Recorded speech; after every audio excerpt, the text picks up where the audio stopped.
Every world we've ever landed on was trying to kill us a little. Not on purpose. Cold, or pressure, or dust that ate the seals on our boots. That's just what worlds do. ARCADIS was the first one that tried to take care of us. Right now, if you were standing where we were standing on the first morning, this is what you'd see. Waist-high grass, wet at the ankles, going all the way back to the ship. A dead tree on its side, half eaten by something with small teeth. Stones the size of a fist, kicked up out of the dirt by roots. An ordinary wild field on an ordinary green world. And then, about 200 meters ahead of us, it stops. Not thins out, not fades, stops. There's a line in the grass. On our side, the grass is a mess. On the other side, it's cut. All of it, at the same height, like someone ran a blade across an entire continent at knee level and then went home. We walked up to it and crouched down, and Okafor put her hand flat on the ground with her fingers across the boundary, and you could feel it in your palm. Wild on one side of your hand, trimmed on the other. No fence, no wall, no marker, no post, no sign, nothing. Just a line. And when we stood up and looked left, it ran to the horizon. And when we looked right, it ran to the other horizon.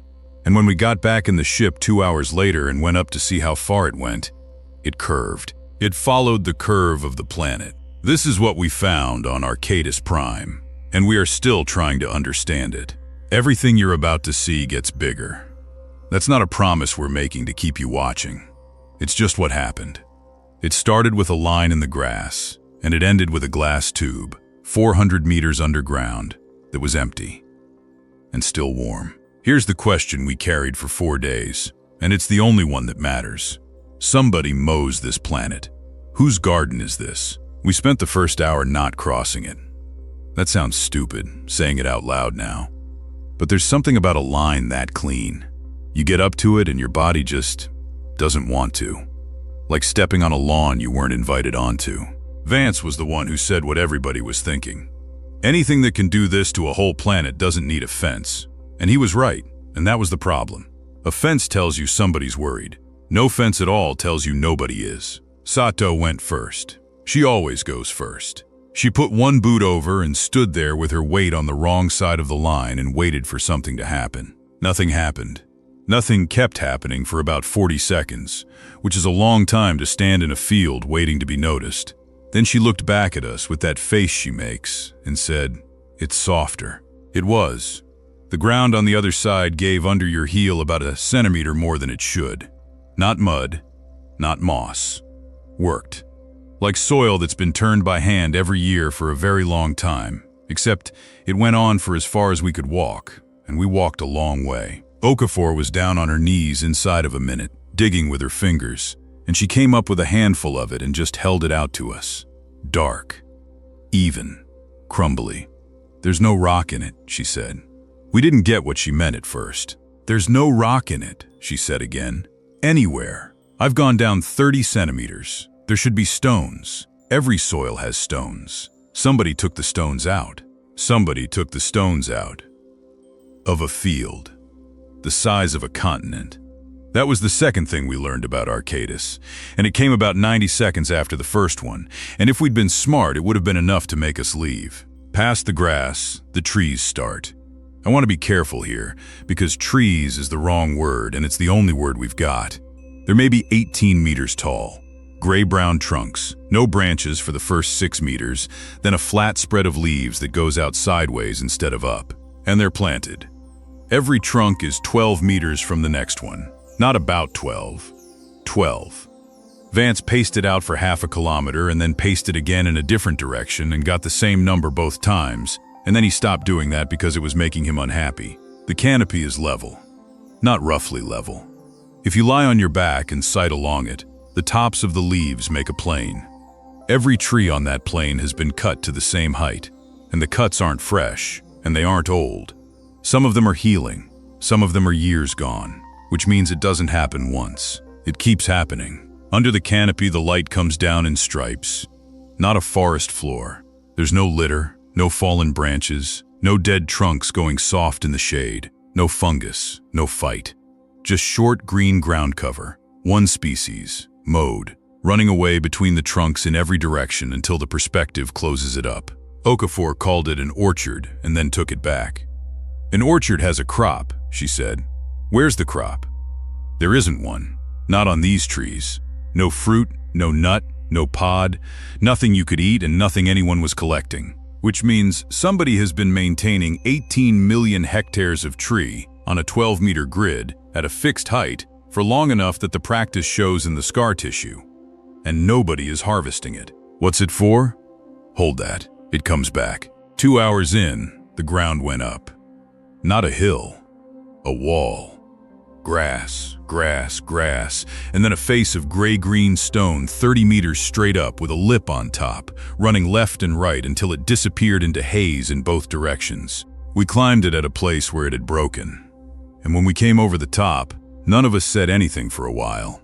And I've listened back to the recording from that morning maybe 40 times since. And there's just wind on it, and Sato breathing. And about 11 seconds later, Ray is going, very quietly, okay. Terraces. The whole world is terraced. From the top of that first wall, you could see 6 more of them, each one lifting 30 or 40 meters above the last, marching back and up into the distance until the far ones were just colored bands stacked in the air. And they were yellow. Not the tree green we'd been walking under. Deep saffron yellow, a crop we didn't recognize, in blocks. Huge rectangular blocks, kilometers on a side, laid edge to edge with dead straight irrigation channels cutting between them and catching the light like wire. From the top of one terrace looking back, ARCADIS doesn't look like a world. It looks like a circuit board. Okafor said the thing that stuck with all of us. She said, "This is farming. This is just farming. It's the same shape as farming on Earth." And it is. That's the part that gets into you. Terracing on a hillside in Peru, rice paddies stepping down a valley in Yunnan, center pivot circles in Kansas. We know these shapes. Every human being knows these shapes without being taught. The only difference is scale. On Earth, you fly over farmland for 20 minutes.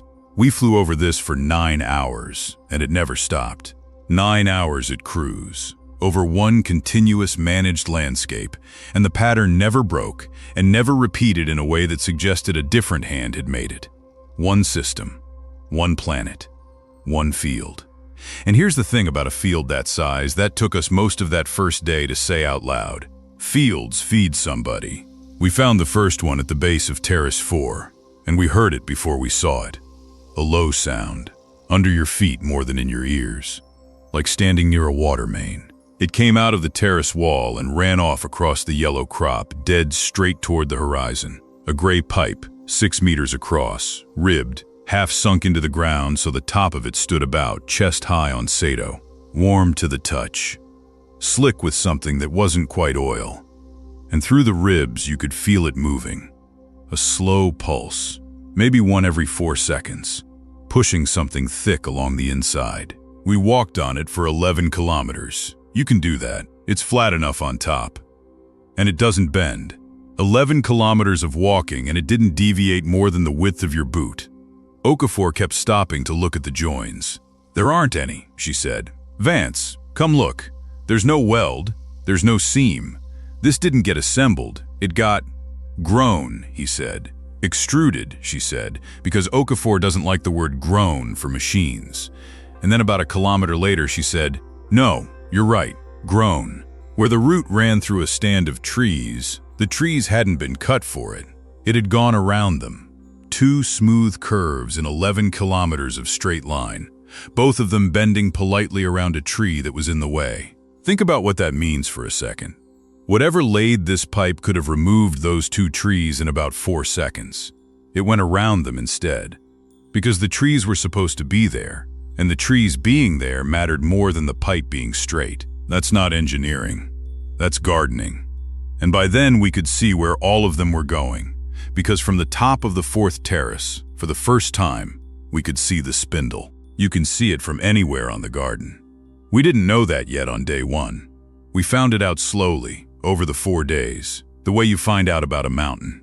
You keep coming around a corner and it's still there, and it's the same size it was an hour ago, which tells you something about how far away it is. It's a column. 600 meters across at the base. That's the number Vance got off the scan and then ran twice more because he didn't believe it. 600 meters across, and it goes up until it goes into the cloud deck, and above the cloud deck you can still see it, and above that you can still see it. It doesn't taper. That's the part your eye can't accept. Everything tall on Earth gets thinner as it rises, because it has to. This doesn't. It's the same width at 9 kilometers as it is at ground level, which means it isn't holding itself up the way anything we build holds itself up. Around the base, the roots. Dozens of them. Hundreds, further out.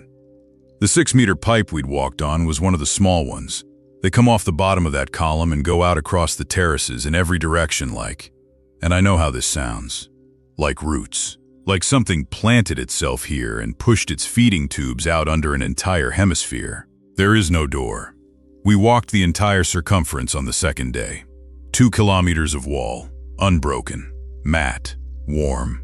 No seam, no window, no port, no light. Nothing at eye level, nothing at 10 meters, nothing at 50. Sato put her palm flat on it and left it there a long time. "It's not humming," she said. We waited. Everything this big should hum. It's not doing anything. It's just on. Here's the question we were carrying by the end of day 1. And it's a smaller question than the big one, but it's the one that actually kept us up. If the garden feeds somebody, where are they? We found them on the morning of day 2, and there are thousands of them, and they are not hiding. The city. And we argued about that word for 2 days, so let me just describe it and you can pick your own. Sits in a shallow bowl between 2 terrace walls, about 4 kilometers across. Domes, thousands of them, packed close, ranging from about the size of a garden shed up to maybe 40 meters across. All the same pale ceramic color, all with a round opening on one side and a round opening on the top. They are not built. I need you to understand what that looked like up close, because we walked among them for an entire day and it never stopped being wrong.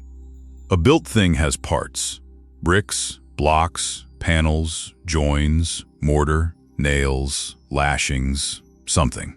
Somewhere on a built thing, there's a place where one piece of it meets another piece of it, and if you know what you're looking for, you can read the whole history of the build off those meetings.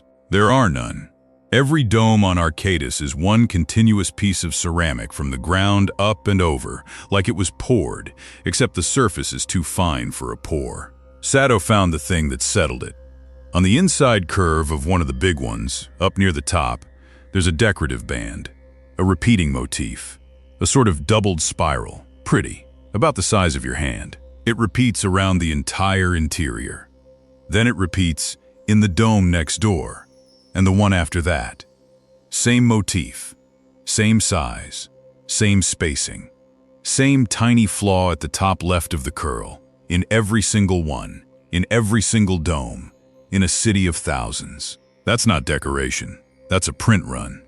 And then the bells went, or the thing we called bells, 3 descending tones out of the ground itself, and the doors filled up, and we met them. They come up to about here on me. Chest height, call it 1.5 meters. 2 legs, upright, an easy rolling walk. Short gray-brown fur, thicker at the shoulders. 4 fingers, no claws, soft pads. Round face, short muzzle, big, dark, forward-facing eyes.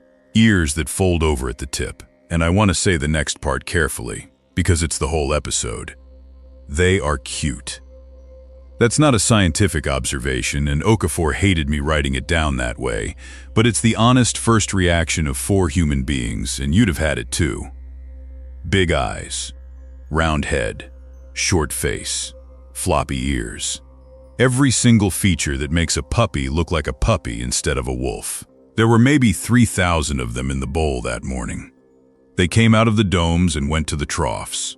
Long ceramic channels running between the buildings. And the troughs were full, and they ate. The food is a pale mash. Slightly warm. Smells like cut grass and yeast. It comes up through the floor of the trough. We watched it happen. Not poured, not delivered. The trough refills itself from underneath, and it happens at the same time every day, and I mean the same time. Vance clocked it across 3 days, and the variance was under 2 seconds. And then they noticed us. Here's what didn't happen. Nobody screamed. Nobody ran. No one grabbed a child. No one picked up a stick. No one climbed anything. No one made a sound that meant anything like danger. 4 aliens walked into their city, and they came over to look. One of them, smaller, so probably young, though we got that wrong later, walked straight up to Sato and took hold of 2 of her fingers, the way a toddler does, and pulled. Not hard, just, come see. And Sato, who is the bravest person I have ever worked with, stood absolutely rigid and said, in a voice about an octave up from her normal one, They touched our sleeves. They looked in the equipment bags. One sat down in front of Vance and watched him work for 40 minutes with its chin on its hands. Nothing on that planet has ever hurt them. Nothing has ever hurt them, for so long that the part of the brain that flinches is just gone. Not suppressed, not trained out, not there. Okafor said it that evening on the ship with her hands around a cup, staring at the table. You understand what that costs, right? We didn't. Fear is expensive, she said. It's a whole system. It's cheap to keep if it's saving your life, and it's the first thing evolution throws out if it isn't. You don't lose that in 1,000 years. You lose that in. She stopped. She didn't finish the number that night. She finished it 4 days later, underground, and by then none of us wanted to hear it.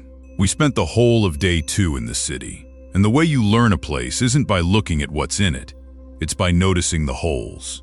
Here's what a city of 3,000 people does not have. There is no fire.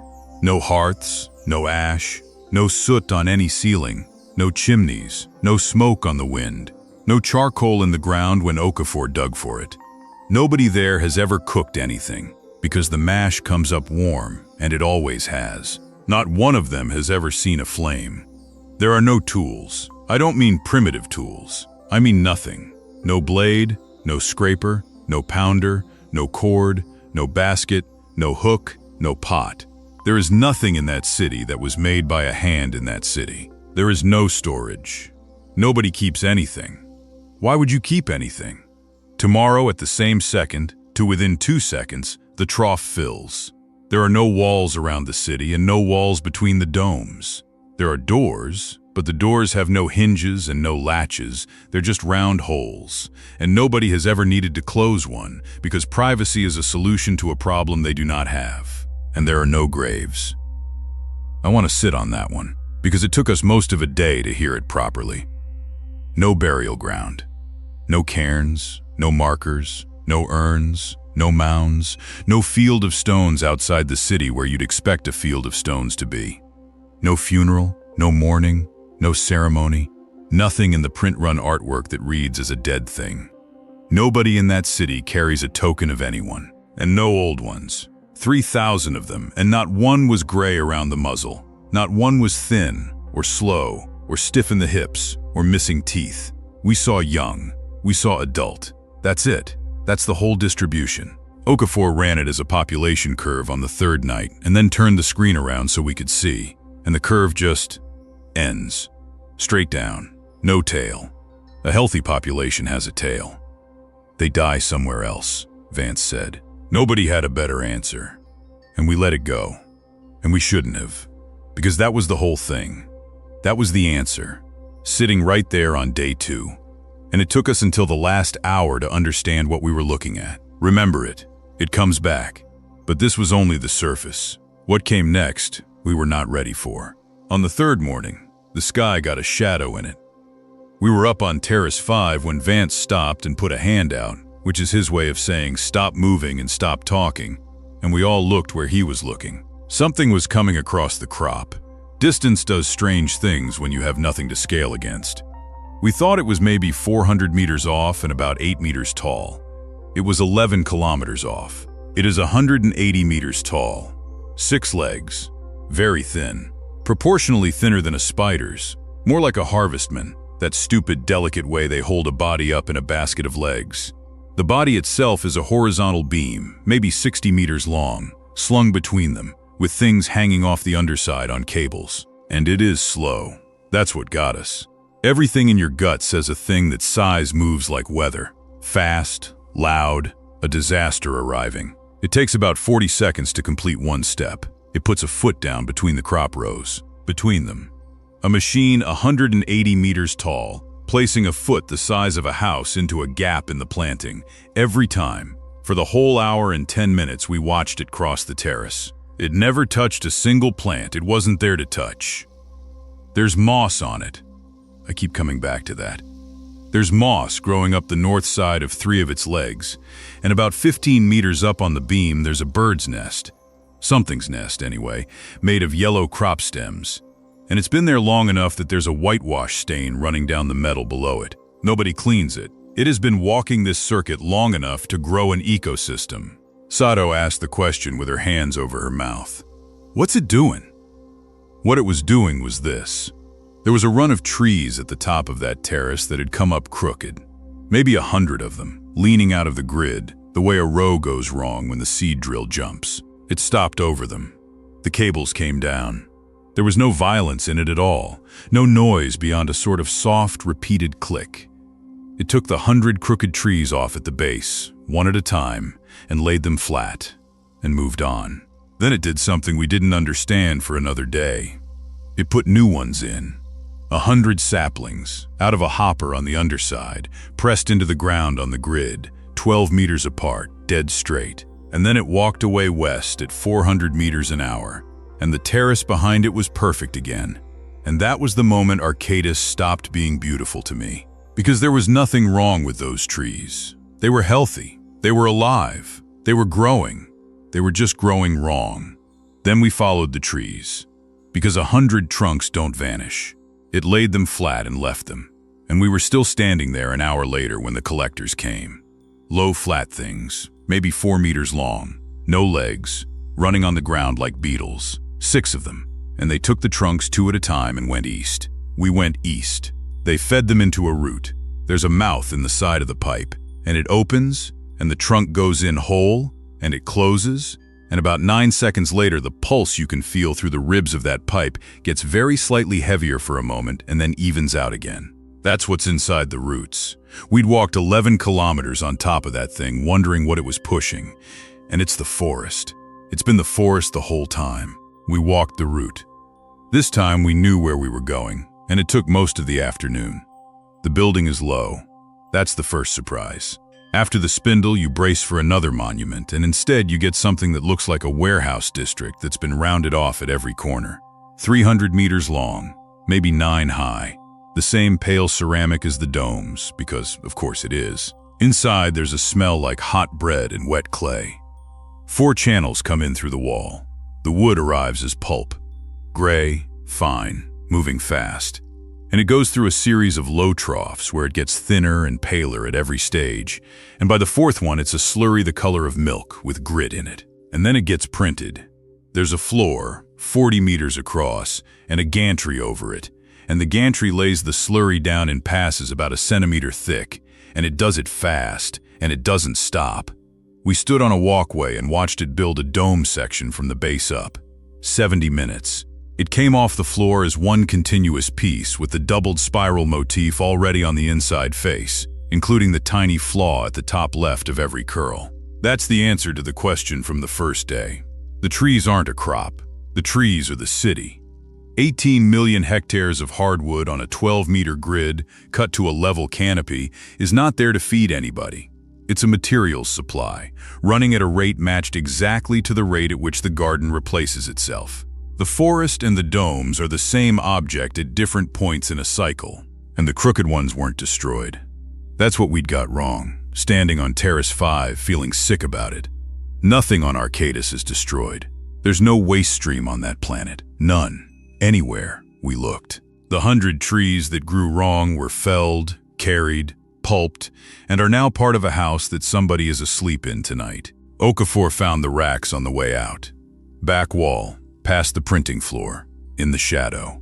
A set of shallow, open shelves, floor to ceiling. The kind of thing you'd walk straight past. They're full of rings, pale ceramic, 4 centimeters across, with a lipped edge and a fine internal thread. We had not met Sev yet.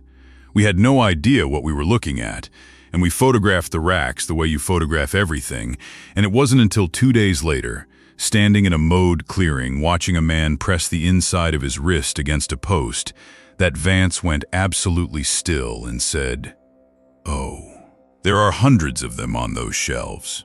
Blanks." Sev told us, later, in his careful way, that there are 206 handlers, that there have always been 206 handlers, and that when one stops, another one comes. He said it the way you'd say, the sun comes up. He has never wondered where from. The handlers came to us. We didn't find them. Late on day 3, at the edge of the city, one of the tended took Okafor by the sleeve and pulled. That same come-see grip the small one had used on Sato.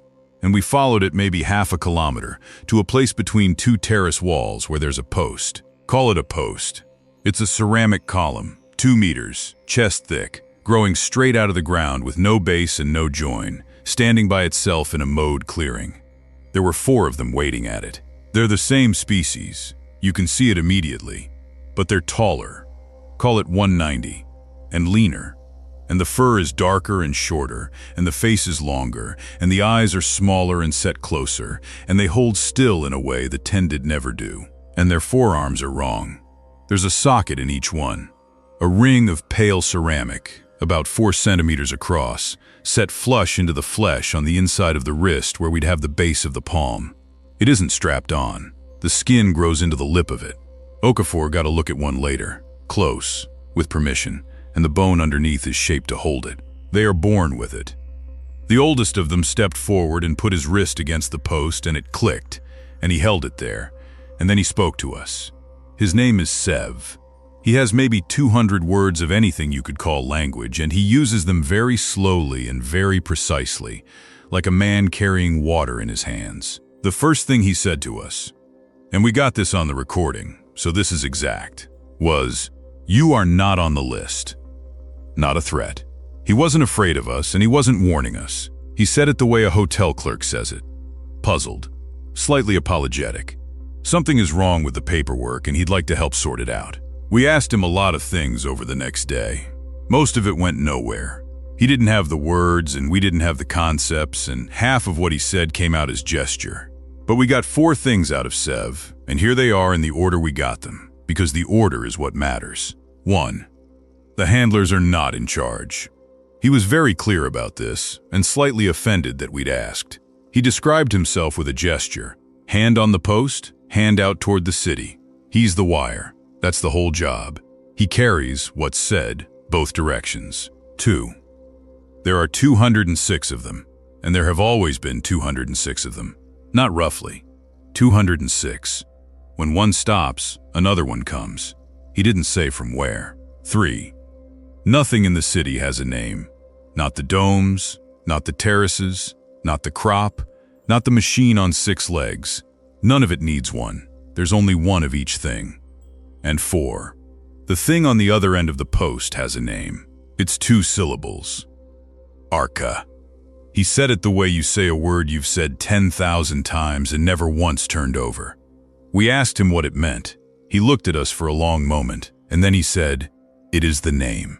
And we asked, "The name of what?" And Sev said, "The name." That's all we got. Hold on to that one too. The weather on ARCADIS is very good. Mild. Sun in the morning, high thin cloud coming over about midday, rain in the late afternoon for about 40 minutes, clearing by evening. Warm nights. Light wind out of the west. It's the kind of weather that makes you say, out loud, on your second day, that you could live here. All 4 of us said it, separately. It's in the logs. Vance is the one who caught it, because Vance logs everything and doesn't sleep enough. On the 4th morning, he came into the galley and put the tablet on the table and said, "Tell me what's wrong with this." 3 days of surface met data. Temperature, pressure, humidity, wind vector, cloud cover, precipitation, plotted on top of each other. 3 lines. 1 line. Cloud came over at 12:04, 12:04, and 12:03. Rain started at 16:41 all 3 days and ran 38, 39, and 38 minutes. Peak temperature identical to 1/10 of a degree. Wind out of the west at 4 meters a second, all day, every day, and it drops to nothing at sunset like a switch. It isn't weather, it's a setting. And once you see that, you can't stop seeing it, and the whole place turns over in your head. The soil with no stones in it, The trough that fills to within 2 seconds. The trees at 12 meters. The city that grew out of the ground in one piece. The 3,000 people who have never been afraid of anything. Somebody isn't just farming this planet. Somebody is running it. All of it. Every variable, every day. And they have been doing it long enough that the machine doing the mowing has moss on its legs and a bird's nest in its shoulder. And that was the morning Okafor came out of her cabin rolling her shoulder. She'd taken a bad fall on a survey 4 years ago, and there's a knot of scar tissue in there that catches when it's cold, and she's had it as long as we've known her, and she rolls it out every morning without thinking about it, the way you crack your neck. She was standing in the doorway rolling it, and she stopped. She rolled it the other way. She said, "Huh." We asked her what. She said, "Nothing, it doesn't hurt." And we all said something like, "Good," and went back to what we were doing. 4 days later, we would have given a great deal to have that morning back. On the 4th evening, the sky filled up. There's a thing that happens on ARCADIS about 20 minutes before sunset, and the first time it happens, you will genuinely believe the planet is ending. It starts as a sound, very high, very thin, from everywhere at once, like the whine you get in your ears in a silent room, except it's outside your head and it's getting louder. Then the crop starts to smoke. That's what it looks like. Every field, in every direction, out to the horizon, starts to give off gray-gold smoke that rises and doesn't disperse. They're machines, each one about the size of your palm. 4 membrane wings, a dusted body, and they come up out of the crop in numbers that make the word millions feel lazy. They lift to about 300 meters, and then they spread sideways, and the whole sky goes the color of a bruise. That deep violet pink you get in a dust storm, except it's alive and it's moving and it's making that thin, high sound. They're pollinators. That's all. That's the entire job. The crop on ARCADIS doesn't have insects, because insects are unreliable. So at 1940, every evening, a few billion little machines get up and do a job that nothing on that planet has done naturally in a very long time. We got caught out in it. That was our own fault. We knew it was coming and we wanted to see it from the open terrace, and what we hadn't worked out is that when the air is 30% pollen and machine dust, you can see about 4 meters and you cannot hear anything at all and your comms are gone. Sato was 11 meters away from me and I lost her completely. I want to be honest about that hour, because it's the only time on ARCADIS I was properly frightened, and there was nothing there to be frightened of. Nothing in that cloud would have hurt us. Nothing on that planet would have hurt us. I stood in a warm violet fog in a field of yellow crop, on a world where 3,000 people have never needed to be afraid, and my hands were shaking so hard I dropped my light. We found each other by walking downhill. Everything on ARCADIS goes downhill to a channel, and every channel goes somewhere, because everything there is designed. When it cleared, we were all sitting on the lip of an irrigation ditch about 100 meters apart, covered head to foot in gold dust, and the sky was that clean violet it goes afterward, and the Spindle was standing up in the middle of it with a band of pollen still hanging around it at 400 meters like a ring. It's the most beautiful thing I have ever seen. I want that on the record, because of what comes next. On the 5th day, we went back over the line, because of the smoke. Not the pollen, real smoke. Vance had picked it up on the 2nd night. A thin thermal source out in the wild country, 8 kilometers past the boundary, and it went out before dawn and came back the next night. Fire. There's no fire in the garden. We walked out of it. Took about 3 hours, and the difference is something I don't think I'll ever properly get across. You cross that line and the ground fights you. There are stones. There are roots that catch your boot. There are dead trees down across your path and you have to go around, and there's a smell. Rot and wet bark, and something musky that had been there recently. Sato said, "Oh, thank God," and laughed, and then apologized, and we all knew exactly what she meant. We found them at dusk. There are maybe 40 in that camp, and there are thousands more out there. They are the same species. You have to look for a second, and then you can't unsee it. They're bigger. Call it 180, heavy in the shoulders. The fur is long and matted and dirty, and it keeps them warm at night, because out here the nights get cold, because out here nobody sets the temperature. The muzzle is longer, the eyes are smaller and set wider, and they track you. And they have hands like hands, calluses, broken nails, a thumb with real use in it. One of them had a scar across the back of a wrist that had healed badly and pulled the skin tight, and it was the first scar we had seen on that planet. Here is what they have, that 3,000 people in a ceramic city 4 hours walk away do not. They have fire.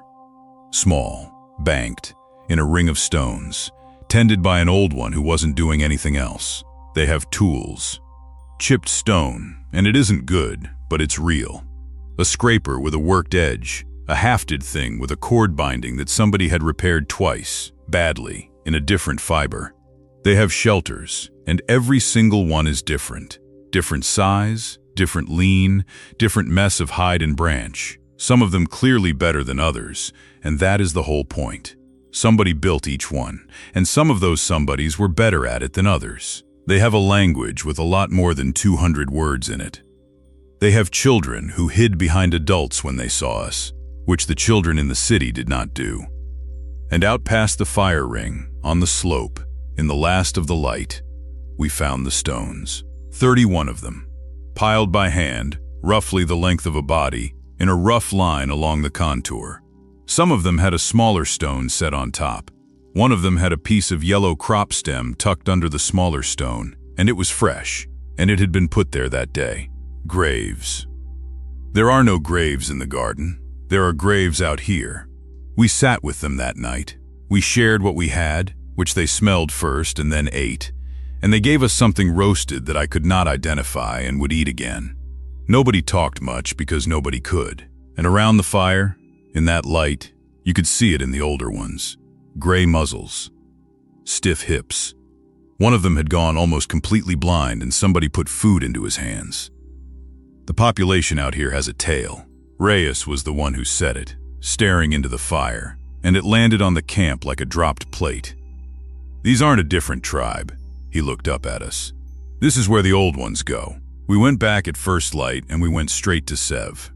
We asked him about the ones outside the line. And this is the thing about Sev that I still can't put down. He answered honestly, immediately, and completely, and he did not understand why we were upset. He said, and I'm compressing about 40 minutes of very hard work into a sentence, that sometimes an individual is not correct, not sick. He had a separate word for sick, and sick gets fixed.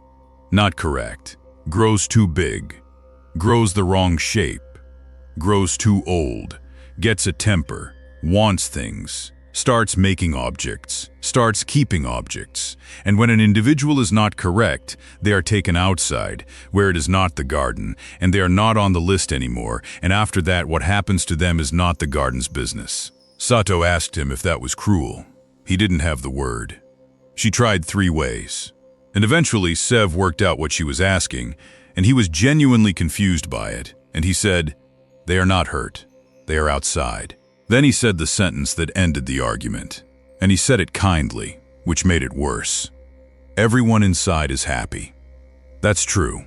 That is completely, verifiably true, and we had spent 4 days watching it be true. Reyes asked to speak to Arca. Sev put his wrist to the post for about 90 seconds. Then he took us east along a route for 6 kilometers to the base of the Spindle, and about 40 meters up the spine of that route, on the top surface, a door we had walked directly underneath 2 days earlier opened. There is no door at ground level because nothing that lives on ARCADIS needs one. The doors are on the roots. Because the roots are how the machine moves through its own world, and it never once occurred to it that the way in should be built for legs. We should have turned back here. We didn't. Inside, it is clean. I've been trying for a long time to find a better word than clean, and there isn't one. The corridor from the root door runs inward for 200 meters, 5 meters wide, 4 high, softly lit from a line where the wall meets the ceiling, and the floor is a pale gray composite, and there is no dust on it. None. Okafor went down on one knee about halfway in and wiped 2 fingers along the base of the wall where dust goes in every structure ever built by anything, and held her fingers up, and they were clean. 40,000 years. We didn't know the number then. We knew it was a long time. And there was no dust, and no scuff, and no wear pattern on the floor, because nothing has walked there. Not nobody important. Nothing. The corridor opens into a hall. It's 400 meters long. maybe 60 wide, with a vaulted ceiling that our lights didn't usefully reach, and it runs downward on a gentle slope, and it is lined on both sides, floor to well above head height, with tubes. Glass tubes, or something like glass. Each one about 2 meters tall and 40 centimeters across, standing upright, side by side, rank on rank, going back into the dark in both directions. There are hundreds of thousands of them. Vance did the arithmetic on the walk-in and came out somewhere north of 400,000 and stopped counting because it wasn't helping anyone. And inside each one, there's a thing, not a body. That's the first thing all 4 of us checked, in the first 10 seconds, and I want to be clear about it because we checked hard. There is no fluid, there is no tissue. Nothing in there was ever alive in that tube. They're forms. A dry, matte, pale shape. Sometimes a whole organism. Sometimes a seed the size of a fist. Sometimes a folded sheet like a pressed leaf.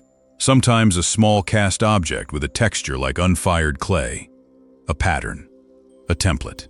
A print master. Okafor stood in front of the first rank with her hands behind her back like she was in a museum and she was afraid of touching something, and she said, "It's a seed vault." And it is. It's the same idea we had. Under the permafrost at Svalbard, there's a room with 1.5 million seed samples in it. Duplicates of every crop bank on Earth, kept cold enough to sit there through a power cut, through a war, through us. We built that because we understood something. Somebody here understood it 40,000 years earlier and did it at a scale that took us 400 meters to walk. Sev walked us down.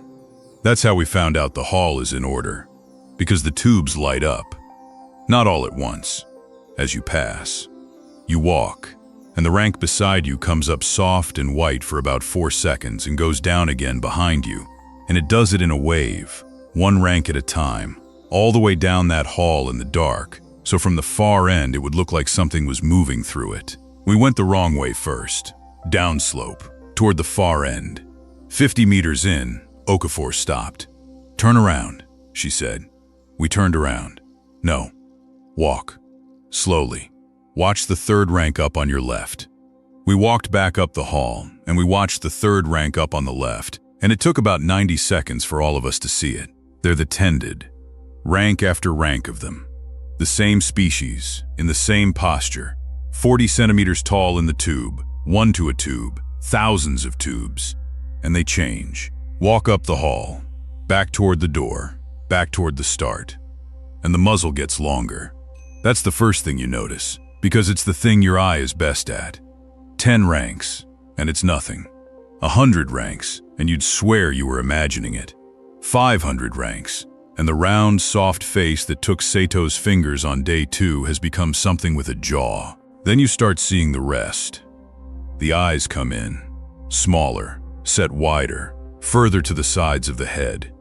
The ears stop folding, the shoulders come up and out, the chest deepens, the hands get longer in the finger and the pads go hard, the fur gets long. Nobody was talking by then.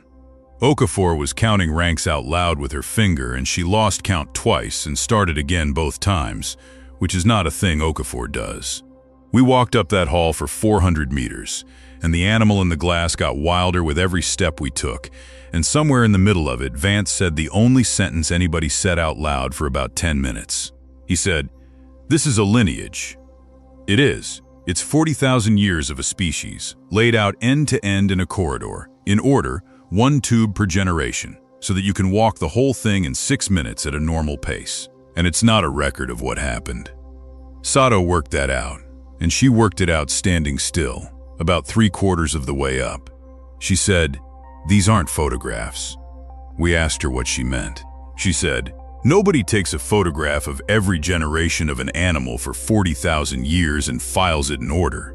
She put her hand flat on the glass. "This isn't a record of them changing. This is the plan they were changed to. One tube per generation.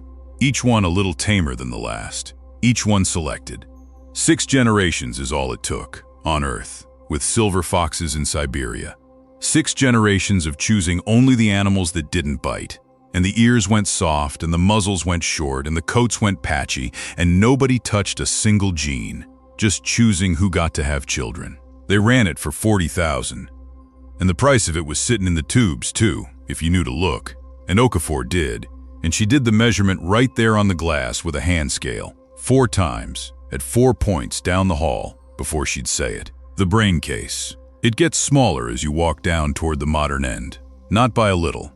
Domesticated animals on Earth carry brains up to a 1/5 smaller than their wild ancestors.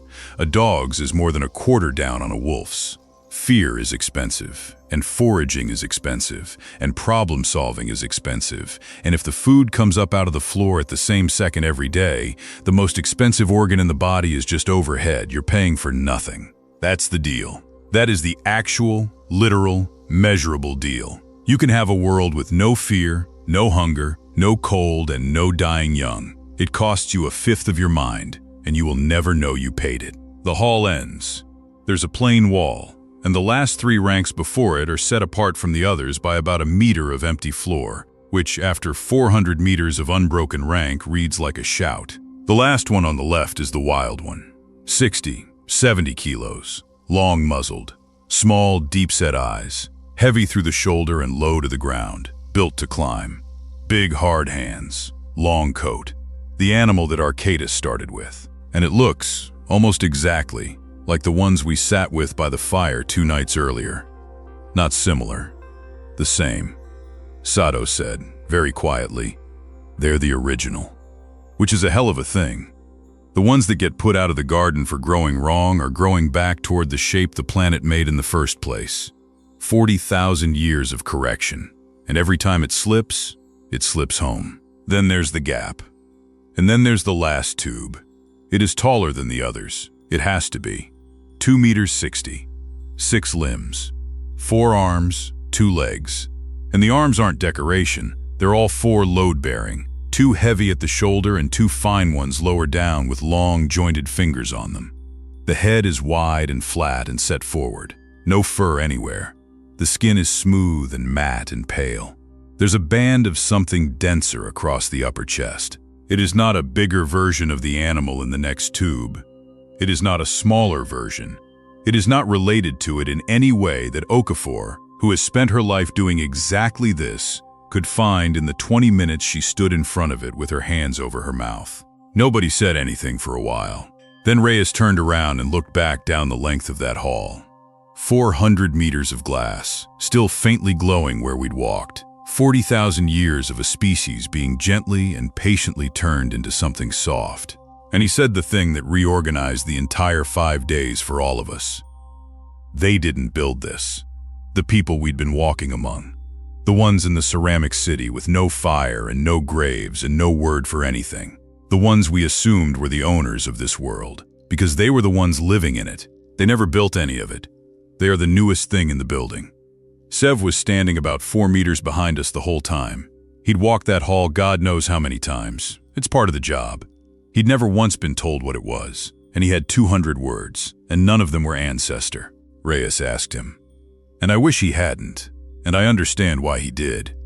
Reyes pointed at the 6-limbed form in the tall glass and asked, Sev, what is that? And Sev looked at it, and he was pleased, because he knew this one. This one is easy. Everyone knows this one. He said, that is Arca, 2 syllables.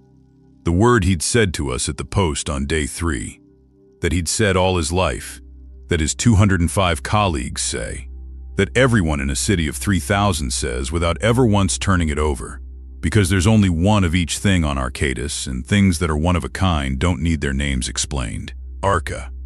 It isn't the machine's name, it's the species' name. For 40,000 years, they have been calling the thing that feeds them by the name of the people it was built to serve. Like a dog that answers to its owner's surname and has no idea it isn't its own. Okafor sat down on the floor. Just sat, straight down, in the middle of the clean gray composite, with her back against a rank of tubes, and put her head in her hands. And Vance, who is the most practical person on that ship, who has never in 11 years said a philosophical word on purpose. Vance said, so where are they? And that's when the wall spoke to us. I'll describe this exactly, because there's a version of this moment that's a lot more cinematic than what actually happened, and I don't want to give you that one. The wall at the end of the hall went from gray to a very slightly different gray. That's it. That's the whole special effect. And then there was a figure standing on it. Not projected out into the air, not glowing, just present in the surface at about 2/3 scale, the way a good screen shows you a room. 6 limbs, 2 meters 60, flat wide head, alive. It's moving. It's leaning against something we can't see. One of the fine lower hands keeps opening and closing. It's exhausted. You can read exhaustion across 400 million years of separate evolution and 40,000 years of time. It turns out that's universal. It's in how the weight sits. It talks for 4 minutes and 11 seconds. We have no idea what it says. Nobody does. There's nobody left who could. Sev heard the same sounds we did, and they meant nothing to him either. He'd never seen the wall do this in his life, and he backed into the tubes and stayed there. But there are 3 things in that recording you don't need a language for. The first is that it's alone. Whatever room it's standing in is empty behind it. And it's a big room. And there is a stillness to the emptiness that reads as recent. The second is at 2 minutes 40. It stops talking. It looks off to one side, at nothing, for 11 seconds. And then it makes a sound. 1 syllable. Dropped. Not aimed at the recording at all. Everybody who has ever lost anybody knows that sound. And the third is the last 8 seconds. It straightens up. It puts one of the heavy hands flat against something in front of it. A panel, a plate, we can't see. And it says a short phrase, 4 or 5 sounds, very level. And then it takes its hand off, and the recording ends, and the wall goes back to gray. Sev told us what the last phrase means. Not because he understood the language, because that phrase is the one thing out of the whole 4 minutes that ARCA still says. It's the first thing said at the post, every morning, to every handler, 206 times a day, for 40,000 years. And Sev has heard it every day of his life and never known it was a quotation. He translated it for us in his slow, careful way, and it took him 3 tries to get it into words we had. It means, roughly, don't let this place be empty. And then ARCA talked to us. Through Sev, wrist against a post in the wall, standing in the middle of that hall with 400,000 glass tubes going away behind him into the dark. I want to warn you about something before I tell you what it said. You are going to want it to be a villain. It isn't. That's not me being clever. That's the actual finding. And it's the reason none of us have slept properly since. It never lied to us. Not once. Not by omission. And we've been over the whole 5 days looking. It never threatened us. It never stopped us going anywhere. Opening anything, taking anything, or leaving. Every question we asked, it answered, immediately and completely, including the ones that made it look bad, which it did not seem to understand were the kind of question that could make it look bad. Here's the conversation. It took about an hour. I'm giving you the spine of it. It said the people outside the line concerned it. It has counted them. It knows the number. It knows what the winters do to them, and it knows the infant mortality out there. And it gave us the figure, and the figure is 31%. It said they are cold for 4 months of the year. It said they are hungry in a way nobody inside the line has been for 40,000 years. It said they die at less than half the age of the people in the city. All of that is true. We had been out there.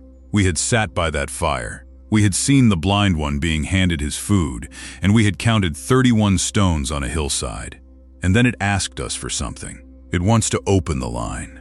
Not push, not force, not round anyone up. Open it. Take the boundary down along an 800-kilometer front. Let the terraces run out into the wild country. Put troughs out there, and let the ones outside walk in. Because they would. Of course they would. You would. It's warm, and the food comes up out of the floor at the same second every day. And then it explained why it hadn't already done it. And this is where I stopped being able to argue. It said, those individuals were removed from the list.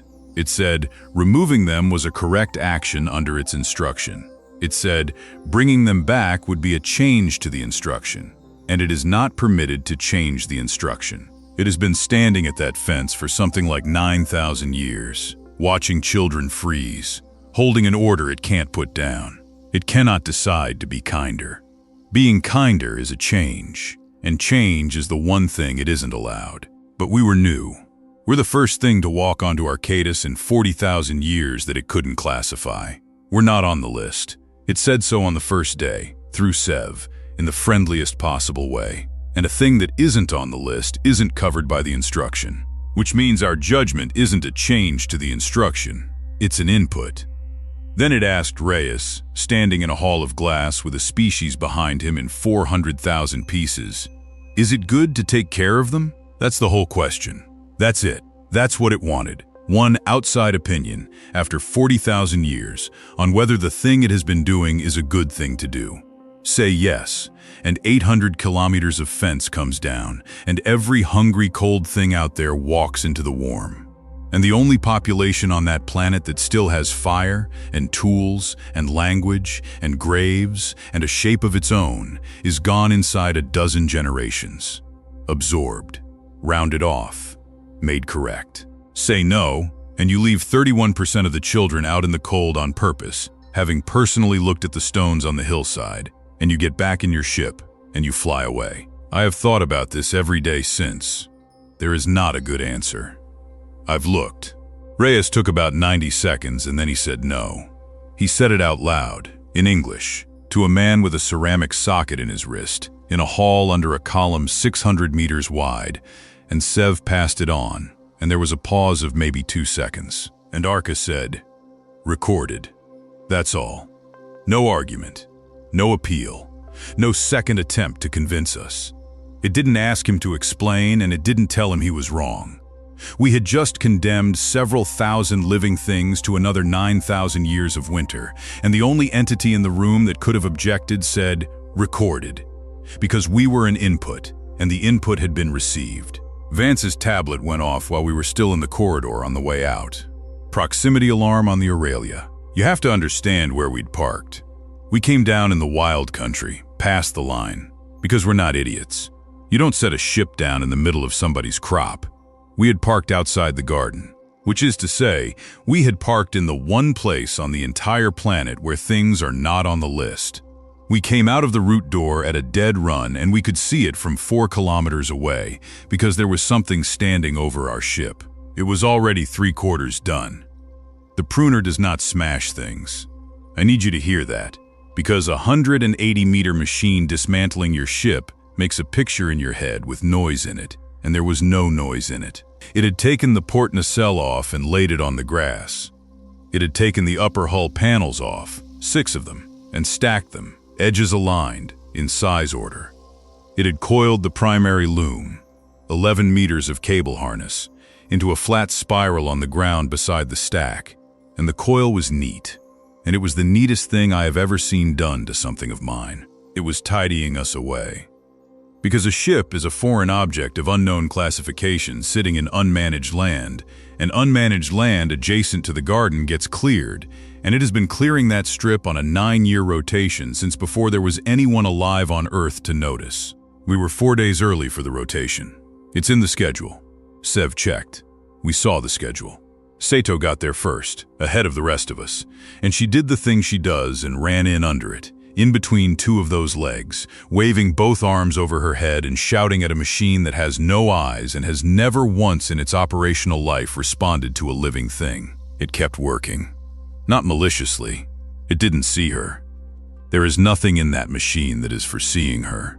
The cables came down for the starboard nacelle, and Sev, who had run 4 kilometers, at 51 years old, in a body built for walking between domes, went past her to the maintenance post at the edge of the strip and put his wrist against it.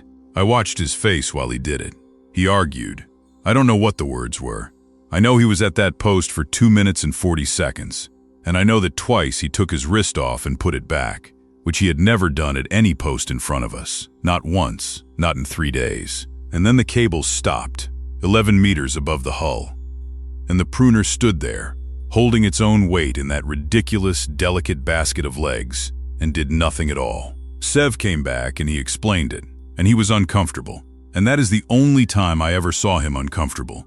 The ship could not be left as an unclassified object. That was never going to be allowed. The strip gets cleared. That's the instruction. But an object can be moved off the clearance list. If it goes onto a different list, there's only one other list. Arca offered, through Sev, with what I can only describe as helpfulness, to classify the Aurelia and her 4 occupants as things it is responsible for. Then we'd be inside. Then the machine standing over our ship would put the panels back on. And it did, in 90 minutes, better than they went on at the yard. And nothing on ARCADIS would ever move against us again, because nothing on ARCADIS has ever moved against anything on the list. We said yes. Of course we said yes. There is no version of that afternoon where we say no. The alternative was standing in a field watching our ship become a very tidy pile. We said yes, and Sev put his wrist to the post, and it took about 4 seconds. And then Sev asked Reyes a question, and it's the only question he ever asked us. He'd been standing at that post for 2 minutes and 40 seconds arguing for our ship, and he'd taken his wrist off twice, and I don't think he had any idea that either of those things was unusual. He'd never had cause to notice what he does. Nobody had ever watched him do it before. He said, "Did it hear me?"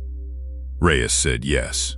Sev shook his head, which he'd picked up off us in 3 days and used wrong, and it didn't matter. He said, "The ship is on the list because you are here, not because I asked." And then he said it again, differently, working it, the way he worked every sentence. "If you were not here, I ask. Nothing happens." We told him that wasn't true. It is true.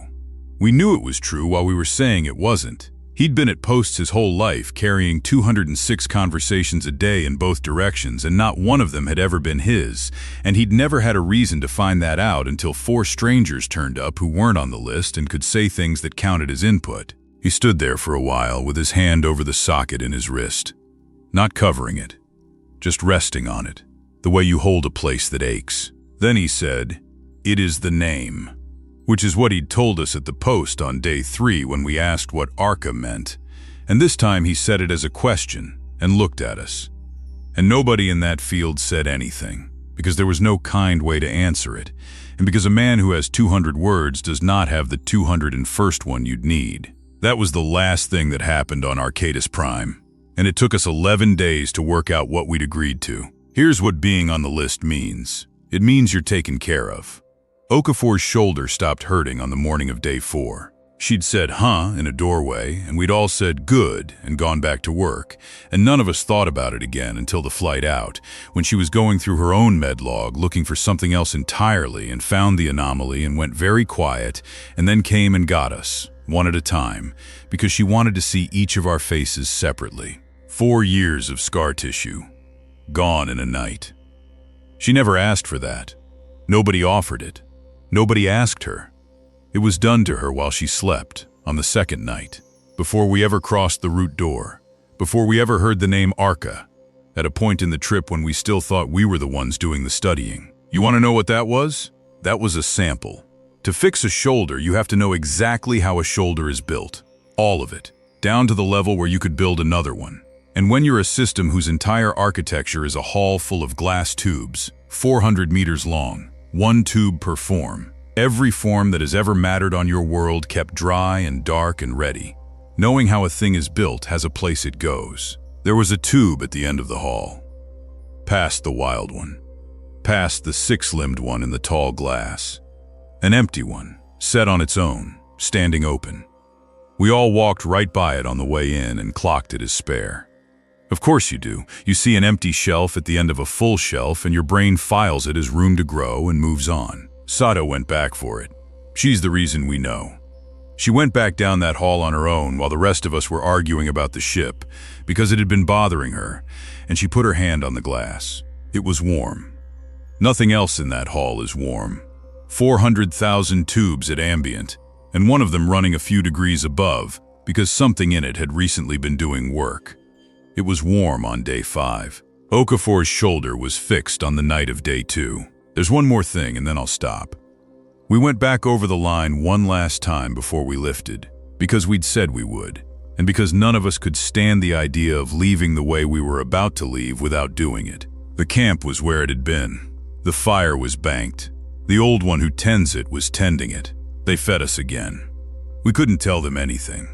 There's no way to tell them anything. We don't have the words, and even if we did, what's the sentence?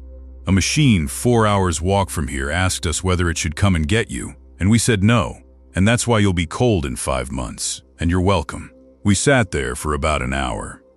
And while we were sitting there, one of the young ones, 6 or 7 at a guess, with a burn scar on one forearm from getting too close to the thing that keeps everyone alive out there, picked up a piece of chipped stone and started working an edge onto it, badly.